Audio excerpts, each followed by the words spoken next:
जय सिया राम जय जय सिया राम, जय सिया राम जय जय सिया राम।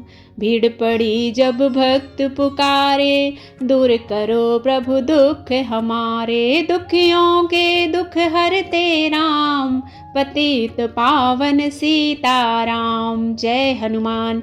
हनुमान जयंती 6 अप्रैल 2023 को मनाई जाएगी। इस दिन चैत्र पूर्णिमा है।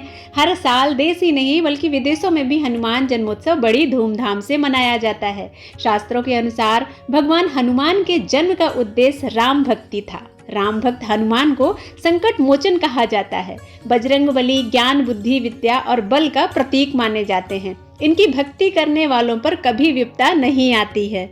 हनुमान जयंती के शुभ अवसर पर अगर विधि विधान से मारुति नंदन की पूजा की जाए तो स्वयं हनुमान साधक की हर संकट से रक्षा करते हैं। हनुमान जी की पूजा यदि घर में की जाए तो बहुत ज़्यादा फायदे होते हैं, लेकिन हनुमान मंदिर में जाकर भी आप पूजा करें तो अत्यंत लाभकारी होता है।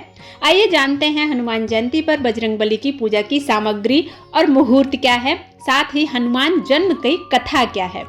तो हनुमान जन्मोत्सव 2023 का मुहूर्त है। चैत्र माह की पूर्णिमा तिथि 5 अप्रैल 2023 बुधवार को प्रातः 9:19 से शुरू होगी। पूर्णिमा तिथि का समापन होगा 6 अप्रैल 2023 गुरुवार प्रातः 10:04 पर। उदया तिथि के अनुसार हनुमान जयंती 6 अप्रैल 2023 को ही मनाई जाएगी और जो लोग पूर्णिमा का व्रत करते हैं वह 5 अप्रैल को ही व्रत करेंगे। जो लोग व्रत करते हैं अगले दिन उनके लिए स्नान दान करना श्रेष्ठ रहता है। शुभ मुहूर्त है हनुमान जी की पूजा का 6 तारीख को सुबह 6 बजे से लेकर 7:40 तक। लाभ की स्थिति होगी दोपहर में 12:24 से 1:58 तक। जो पूजा की जाती है उसमें हमारे जीवन में उन्नति होती है, लाभ के रास्ते खुलते हैं। हनुमान जयंती पर पूजन सामग्री में हमें पूजा की चौकी, लाल कपड़ा, लाल लंगोट, पंचामृत, जल, कलश, जनेऊ लेना है। सिंदूर, चमेली का तेल, गंगा जल, चांदी, सोने का वर्क, अक्षत, चंदन, गुलाब के फूलों की माला, इत्र, भुने चने, गुड़, नारियल, केला और चूरमा लेना है। बनारसी पान का बीड़ा लेना है। दीपक, धूप, अगरबत्ती, कपूर, सरसों का तेल, घी, तुलसी पत्र। हनुमान जी की पूजा में सिंदूर, गुड़, चना और दीपक अति आवश्यक है। मान्यता है कि इन 4 चीजों के बिना हनुमान जी की पूजा अधूरी मानी जाती है। हनुमान जी हर बुरी शक्ति का नाश कर हर काम में आगे बढ़ने में मदद करने वाले हैं। ऐसे में हनुमान जयंती पर स्नान के बाद व्रत का संकल्प लें, लाल वस्त्र पहने और फिर बजरंगबली को सिंदूर का चोला चढ़ाएं। सरसों के तेल का दीपक लगाकर ओम हन हनुमते नमः रुद्रात्मकाय हुम फट स्वाहा इस मंत्र का 108 बार जप करें। बजरंगबली को गुड़ चने का भोग लगाएं। फिर घर या मंदिर में 11 बार हनुमान चालीसा का पाठ करें। इस दिन घर में सुंदरकांड का पाठ करना अत्यंत उत्तम होता है। इससे हमारे घर में शुभता बढ़ती है और हर कार्य सुंदर होते हैं। हनुमान जी का घर में वास होता है, जीवन की हर समस्याओं से मुक्ति प्राप्त होती है। हनुमान जी राम भक्त हैं और वह राम को अपना इष्ट मानते हैं। तो हनुमान जी की पूजा करने से पहले भगवान श्री राम की स्तुति करना अत्यंत आवश्यक है। राम जी का सबसे सर्वश्रेष्ठ मंत्र है राम रामेति रामेति रमे रामे मनोरमे सहस्त्र नाम तातुल्यम श्री राम नाम वरानने। इस मंत्र का जाप करना चाहिए। इस मंत्र को भगवान शिव स्वयं जाप करते हैं। उन्होंने मां पार्वती को इस मंत्र को बोलते हुए कहा था कि यदि इस मंत्र का एक बार भी कोई व्यक्ति जाप करता है तो इस मंत्र का सहस्त्रों गुना फल प्राप्त होता है। इस हनुमान जयंती पर इस मंत्र का कम से कम 11 बार जाप अवश्य करना चाहिए। इससे राम भक्त हनुमान की कृपा हम पर बनी रहती है। राम भक्त हनुमान को बल, बुद्धि, विद्या, शौर्य, निर्भयता का प्रतीक माना जाता है। जब कोई परेशानी सामने खड़ी हो जाती है तो सबसे पहले पवन पुत्र को ही याद किया जाता है। इनको कई नामों से पुकारते हैं। चिरंजीवी, बजरंगबली, पवन सुत, महावीर, अंजनी सुत, संकट मोचन, अंजनेय आदि नामों से हम इनका जाप करते हैं। हनुमान जी ने अपना पूरा जीवन राम भक्ति में व्यतीत कर दिया और श्री राम ने उन्हें अजर अमर होने का वरदान दिया। राम भक्ति में तल्लीन बजरंगबली जीवन भर ब्रह्मचारी बने रहे। हनुमान जयंती पर हनुमान जी के जन्मोत्सव की एक पौराणिक कथा के अनुसार एक बार महान ऋषि अंगिरा भगवान इंद्र के देवलोक पहुंचे। वहां पर इंद्र ने पुंजिक स्थला नाम की अप्सरा द्वारा नृत्य प्रदर्शन की व्यवस्था की, लेकिन ऋषि को अप्सरा के नृत्य में कोई दिलचस्पी नहीं थी। इसलिए वह गहन ध्यान में चले गए। अंत में जब उनके अप्सरा के नृत्य के बारे में पूछा गया तो उन्होंने ईमानदारी से कहा कि उन्हें नृत्य देखने में कोई दिलचस्पी नहीं है। यह सुनकर पुंजिक स्थला ऋषि पर क्रोधित हो गई। बदले में ऋषि अंगिरा ने नर्तकी को श्राप देते हुए कहा कि वह एक बंदरिया के रूप में धरती पर जन्म लेगी। पुंजिक स्थला ने ऋषि से क्षमा याचना की, लेकिन ऋषि ने अपना श्राप वापस नहीं लिया।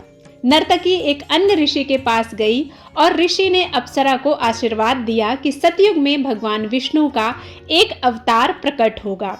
इस तरह पुंजिक स्थला ने सतयुग में वानर राज कुंजर की बेटी अंजना के रूप में जन्म लिया और उनका विवाह कपिराज केसरी से हुआ, जो एक वानर राजा थे। इसके बाद दोनों के एक पुत्र हुआ, जिसे शक्तिशाली हनुमान कहा गया है। भगवान शिव के 11वें अवतार माने जाने वाले हनुमान जी के जन्म दिवस को हनुमान जयंती के रूप में बड़े धूमधाम के साथ मनाया जाता है। हनुमान जी की माता का नाम अंजना और पिता का नाम केसरी है। बजरंगबली के जन्म की एक और रोचक कथा आपके सामने प्रस्तुत करती हूँ। ज्योतिषों की गणना के अनुसार बजरंगबली का जन्म 58,112 वर्ष पूर्व चैत्र पूर्णिमा को मंगलवार के दिन चित्रा नक्षत्र और मेष लग्न के योग में सुबह 6 बजे हुआ था। पुराणों में बताया गया है कि भारत के झारखंड राज्य के गुमला जिले के आंजन नाम के छोटे से पहाड़ी गांव में एक गुफा में हुआ था। जब महावीर का जन्म हुआ तो उनका शरीर वज्र के समान था। हनुमान जी के जन्म से जुड़ी पौराणिक कथा के अनुसार सतयुग में राजा दशरथ ने संतान प्राप्ति के लिए गुरु वशिष्ठ के मार्गदर्शन में पुत्र कामेष्ठी यज्ञ करवाया, जिसे श्रृंगी ऋषि ने संपन्न किया। यज्ञ संपन्न होते ही यज्ञ कुंड से अग्निदेव स्वयं खीर का पात्र लेकर प्रकट हुए और तीनों रानियों को बांट दिया। उसी वक्त रानी कैकेयी के हाथों से एक चील ने खीर छीन ली और मुख में भरकर उड़ गई। चील जब उड़ी तो देवी अंजनी के आश्रम से होकर गुजरी और उस वक्त अंजनी ऊपर देख रही थी। अंजनी के मुख में खीर का आंशिक भाग गिर गया और अनायास वह खीर को निगल गई, जिसकी वजह से वह गर्भवती हुई और उन्होंने चैत्र मास की पुण्यतिथि पूर्णिमा को बजरंगबली को जन्म दिया। अजर अमर बजरंगबली भगवान श्री राम के अनन्य भक्त हुए और सदैव ब्रह्मचारी रहे। हनुमान जी के जन्मोत्सव पर हनुमान जी की सतयुग की एक कथा है। एक समय सृष्टि में जल तत्व अदृश्य हो गया। सृष्टि में त्राहि त्राहि मच गई और जीवन का अंत होने लगा। तब ब्रह्मा जी, विष्णु जी, ऋषिगण तथा अनेक देवता मिलकर भगवान शिव जी के शरण में गए और शिव जी से प्रार्थना की और बोले, नाथों के नाथ आदिनाथ, अब इस समस्या से आप ही निपटें। सृष्टि में पुनः जल तत्व कैसे आएगा? तब देवताओं की विनती सुनकर भोलेनाथ ने 11 रुद्रों को बुलाकर पूछा, आप में से कोई ऐसा है जो सृष्टि को पुनः जल तत्व प्रदान कर सके? 10 रुद्रों ने इनकार कर दिया। 11वां रुद्र, जिनका नाम हर था, उसने कहा, मेरे करतल में जल तत्व का पूर्ण निवास है। मैं सृष्टि को पुनः जल तत्व प्रदान करूंगा, लेकिन इसके लिए मुझे अपना शरीर गलाना पड़ेगा। शरीर गलने के बाद इस सृष्टि में मेरा नामो निशान मिट जाएगा। तब भगवान शिव ने हर रूपी रुद्र को वरदान दिया और कहा, इस रुद्र रूपी शरीर के गलने के बाद तुम्हें नया शरीर और नया नाम प्राप्त होगा और मैं संपूर्ण रूप से तुम्हारे उस नए तन में निवास करूंगा, जो सृष्टि के कल्याण हेतु होगा। तब हर नामक रुद्र ने अपने शरीर को गलाकर सृष्टि को जल तत्व प्रदान किया और उसी जल से एक महाबली वानर की उत्पत्ति हुई, जिसे हम हनुमान जी के नाम से जानते हैं। यह घटना सतयुग के चौथे चरण में घटी। शिव जी ने हनुमान जी को राम नाम का रसायन प्रदान किया और हनुमान जी ने राम नाम का जप प्रारंभ किया तथा त्रेता युग में अंजना और केसरी के यहाँ पुत्र रूप में अवतरित हुए।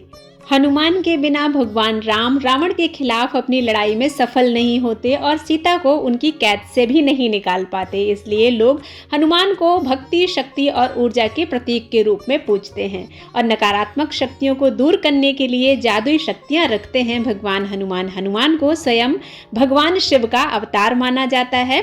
शिव शक्ति इनके अंदर समाहित है। हनुमान जी की पूजा करने से शिव पूजन का पूर्ण फल प्राप्त होता है। हनुमान जी को अष्ट चिरंजीवी कहा जाता है, इसलिए प्रातः उठते ही हनुमान जी का नाम अवश्य लेना चाहिए, इससे दीर्घायु प्राप्त होती है। हनुमान जयंती पर हनुमान जी के 12 नामों का जाप करना चाहिए, सुंदरकांड का पाठ करना चाहिए, कम से कम 3 हनुमान चालीसा का पाठ अवश्य करना चाहिए। हनुमान जी को प्रसन्न करना है तो उनके इष्ट देव श्री आराध्य भगवान श्री राम की स्तुति करना बिल्कुल ना भूलें। साथ ही हनुमान जी को प्रसाद में आप बूंदी के लड्डू अर्पित कर सकते हैं, गुड़ और चने का भोग अर्पित कर सकते हैं, केला अर्पित कर सकते हैं। इस दिन हनुमान जी के निमित्त एक मीठा पान अवश्य चढ़ाएं, इससे आपके जो कार्यों में रुकावटें आती हैं वह निसंदेह दूर होती हैं। उम्मीद करती हूँ यह वीडियो आप सभी को पसंद आया होगा। यदि पसंद आता है तो आप सभी इसे लाइक करें, शेयर करें और सब्सक्राइब करना बिल्कुल ना भूलें। मिलते हैं एक नए वीडियो में, तब तक के लिए ओम नमः शिवाय।